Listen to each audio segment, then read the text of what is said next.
सार्वजनिक संस्था बँका तुम्ही तिथं पैसे मागायला गेल्यानंतर पहिलं त्यांना पैसे द्यावे लागतात। त्याच्यातले डायरेक्टर अध्यक्ष म्हणा की पैसे घेऊन मग तुमचं कर्ज मंजूर करतात।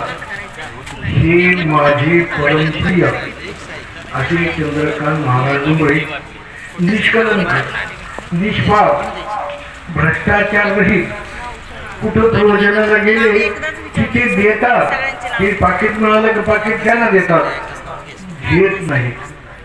असे हे अतिशय निष्कलंक चारित्र्याचे आणि इथे त्यांनी आता हे शाखा उघडायचा जो धडाका चालवला आहे तो तसाच पुढे चालू राहील।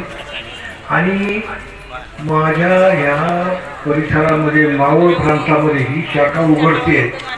तुम्हाला मी इथं असं सांगतो की हा माणूस किंवा यांची डायरेक्टर बोर्ड एकही रुपयाचा भ्रष्टाचार करणार नाही।